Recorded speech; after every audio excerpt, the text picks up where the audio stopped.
I was on the board of directors for Electric Cities North Carolina for several terms, and I called Roy Jones, who is the CEO for Electric Cities, when Hurricane Irma was originally kind of projected to come through North Carolina, and volunteered to try to help any way I could.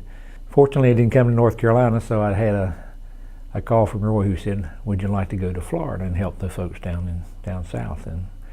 And I talked to my wife and said, "Yes, I'd be glad to do that."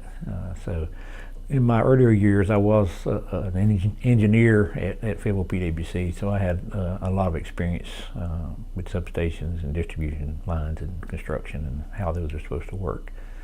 The Fort Meade system was really an older system.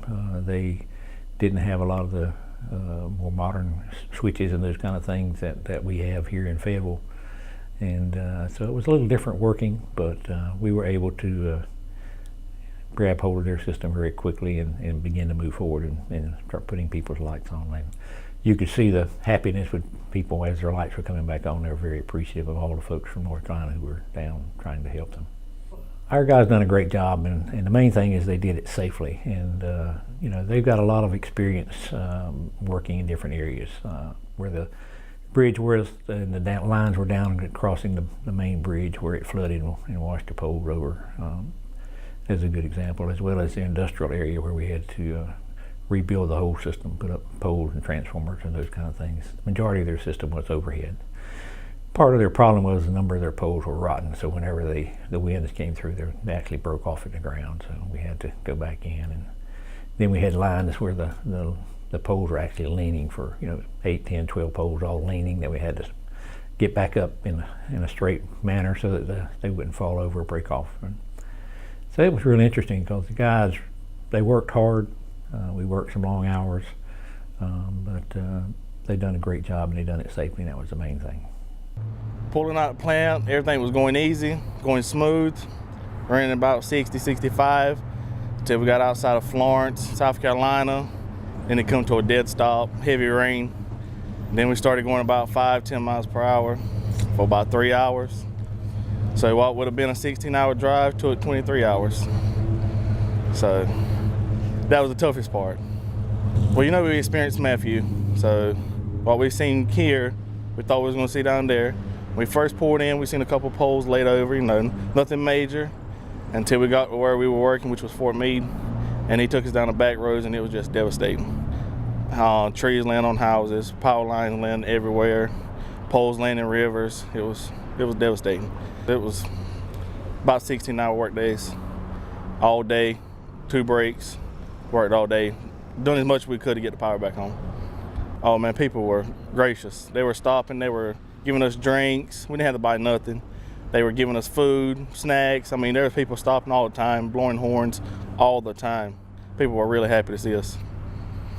Mutual aid is where Electric Cities make a phone call, because we're a member of the Electric Cities Division, and they call people to come out and help other cities that's in stress, but which we had to make sure our stuff didn't get tore up first.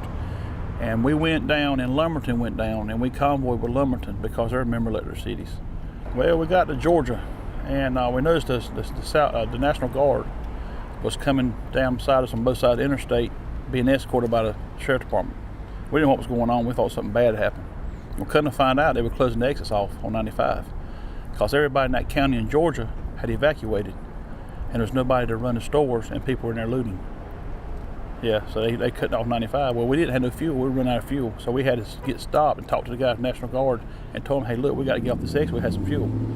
So luckily, there was about 2 miles up the road, there's a Love's truck stop, had a generator, and they let us get off that exit and fill the trucks up. And that got us to Florida.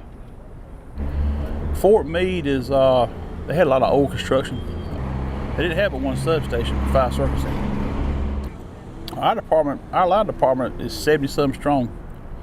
And it's smaller than what it normally is. We're bigger than that at one time. He asked me, he said, how many substations do y'all have? I said 32. He about hit the floor. He couldn't believe we had that many substations. Believe it or not, this hurricane was pretty easy. It was aggravating because of the water. Wet stuff had to work in, but it was easy stuff to get to. They had a lot of copper construction, a lot of copper wire, heavy stuff. They had one pole in the river, and we had to get it back up. It was laid over in the river, And we got it back. That was about a half a day job to get it back, get that circuit back on. There's 6 or 7 poles in there, but one of them's in the river lay down. As far as alligators, they got alligators like we got mosquitoes. Everywhere you look, there's an alligator. There's a pond, there's an alligator somewhere. And I ain't never been around no alligators. We don't do that stuff up here. It makes you feel good. A lot of hometown support when we come back.